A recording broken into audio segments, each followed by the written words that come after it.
కాంగ్రెస్ ప్రభుత్వం ఎన్నికల్లో అనేక హామీలు ఇచ్చి నెరవేర్చినప్పటికీ ముఖ్యంగా ఈ రాష్ట్రానికి వెన్నుముకైనటువంటి రైతాంగానికి ఇచ్చినటువంటి హామీ 2 లక్షల వరకు రుణమాఫీ చేస్తా అని చెప్పి ఇప్పటి వరకు కేవలం కొంతమందికే పరిమితం కావడం, చాలామంది రైతులకు రుణమాఫీ కాక మొదటి విడత 1 లక్ష రూపాయలన్నా, రెండో విడత 1,50,000 మూడో విడత 2 లక్షలన్నా, మొదటి విడతలో 1 లక్ష రూపాయలు రానటువంటి రైతులు ఉన్నారు, రెండో విడతలో 1,50,000 రానటువంటి రైతులు ఉన్నారు, మూడో విడత 2 లక్షలు రానటువంటి రైతులు వేలాది మంది రైతులు మన జిల్లాలో ఉన్నారు. రాష్ట్రంలో చూసుకుంటే లక్షలాది మంది రైతులు ఉన్నారు.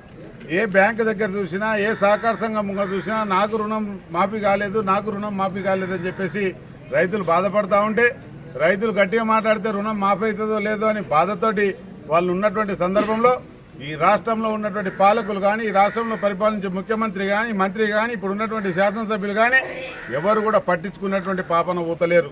శాసనసభ్యులు వస్తూ ఉన్నారు, పత్రికలకు ప్రకటనలు ఇస్తూ ఉన్నారు. కేవలం పత్రికలకు ప్రకటనలు ఇవ్వడము, ఏదో అధికార కార్యక్రమాలకు పాల్గొనడము, వెళ్ళిపోవడం మొక్కుబడిగా జరుగుతూ ఉంది. కానీ సుమారు ఎన్నికలు జరిగి 9 నెలలు అయిపోయినప్పటికీ ఎక్కడ కూడా అభివృద్ధి నోచుకోక అభివృద్ధి కుంటుపడినటువంటి విషయాన్ని గుర్తు చేస్తూ ఉన్నాను. మీకు చిత్తశుద్ధి ఉంటే రైతులందరికీ కూడా 2 లక్షలు మాఫీ చేస్తా ఉన్నారు.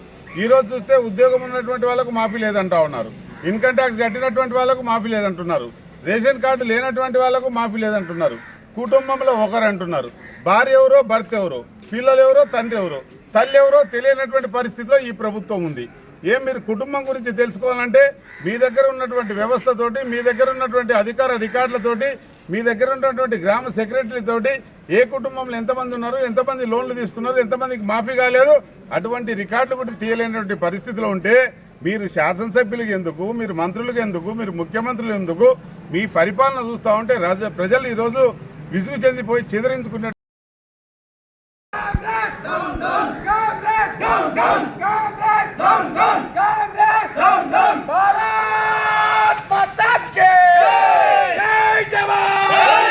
కేవలం రైతులే కాదు, ఈరోజు చూస్తే రేషన్ కార్డులు ఇస్తా అన్నావు, ఎక్కడ చూసినా రేషన్ కార్డులు లేనటువంటి పరిస్థితి. అదేవిధంగా మహిళలకు 2,500 ఇస్తా ఉన్నావు, ఎక్కడ చూసినా మహిళలకు 2,500 ముట్టనటువంటి పరిస్థితి. పెన్షన్ 4,000 రూపాయలు ఇస్తా అన్నావు, పెన్షన్ చూసినట్టయితే ఎక్కడ కూడా 4,000 రూపాయలు ఇవ్వనటువంటి పరిస్థితి. తులం బంగారం అన్నావు, తులం బంగారం లేదు, తులం వెండి లేదు, మాసం ఎత్తు బంగారం లేనటువంటి పరిస్థితి ఈరోజు మనం చూస్తూ ఉన్నాం. ఇదే రకంగా రేపు పొద్దున 500 రూపాయలు బోనస్ అంటా ఉన్నావు. నీ బడ్జెట్లో 500 రూపాయల బోనస్కు నీ బడ్జెట్లో కేవలం 1,800 కోట్లే పెట్టుకున్నావు. 1,800 కోట్లు అంటే కేవలం 36 లక్షల టన్నులే. నువ్వు రాష్ట్రంలో 200 లక్షల టన్నులు, 300 లక్షల టన్నులు ధాన్యం మడుతుందని నువ్వే చెప్తా ఉన్నావు. నువ్వు పండించేటువంటి ధాన్యానికి 300 లక్షలకు చూసుకున్నట్టయితే ఎన్ని వేల కోట్ల రూపాయలు నీ బడ్జెట్లో పెట్టాలి. నువ్వు పెట్టింది కేవలం 1,800 కోట్లు, 36 లక్షల మంది రైతుల 36 లక్షల టన్నులకు మొదట వచ్చినటువంటి రైతుకి ఇస్తావా, ఆఖరి రైతుకి ఇస్తావా? రేపు పొద్దున బోనస్ కూడా ఎక్కడిదక్కడ నాకు బోనస్ రావాలి, నాకు రాలేదని చెప్పేసి రైతులు బాధపడే పరిస్థితి.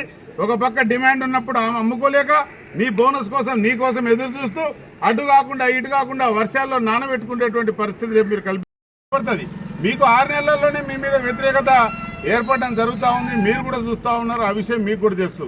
కాబట్టి ఇప్పటికే ఎంతమంది రైతులు అర్హులైతే ఉన్నారో, ఎంతమంది అయితే 2 లక్షల వరకు రుణాలు తీసుకున్నారో వాళ్ళందరికీ కూడా మాఫీ చేయండి. ఆ రైతుకు 5 లక్షలు అప్పు ఉంటుంది, 5 లక్షలు 3 లక్షలు కడితే 2 లక్షలు మాఫీ చేస్తా అంటావు, 3 లక్షలు కడితే 2 లక్షలు నువ్వు మాఫీ చేస్తావు, గ్యారెంటీ ఏంది? 3 లక్షల రూపాయలు బ్యాంకులో కట్టిన తర్వాత బ్యాంక్ అధికారి మీకు తెలియజేస్తాడా, లేకుంటే అగ్రికల్చర్ అధికారులు మీకు తెలియజేస్తారా? నువ్వు ఇవ్వాల్సిన 2 లక్షలు ఇవ్వు, 3 లక్షల మిగతా రైతు కట్టుకుంటాడు, లేదంటే 2 లక్షల మీద వడ్డీ మీరు కట్టండి అంటున్నారు. మీరు ఒక లెటర్ ఇవ్వండి రైతుకు, ఫలాని సోమయ్య 2,15,000 ఫలాని యూనియన్ బ్యాంకులో అప్పున్నావు, నువ్వు 15,000 రూపాయలు చెల్లిస్తే నీకు 2 లక్షల రూపాయలు మాఫీ చేస్తా అని చెప్పేసి ఒక లెటర్ నువ్వు ఇస్తావో తెలియదు, ఇవ్వవో తెలియవు, నువ్వు ముంచుతావో తెలియదు, నువ్వేం చేస్తావో తెలియదు. లేదు రేపు రబీ పంటకు సన్నవడ్లకు బోనస్ ఇస్తారా లేదా? మీకు క్లారిటీగా ఇవ్వాలి, రైతాంగాన్ని మోసం చేయొద్దని చెప్పేసి నేను అంటాను. ఇక్కడ ఉన్నటువంటి శాసనసభ్యులు అందరూ కూడా సీనియర్లు ఉన్నారు, ఈ సీనియర్లకు కూడా తెలుస్తలేదేమో ఏ రకంగా పరిపాలన చేయాలి.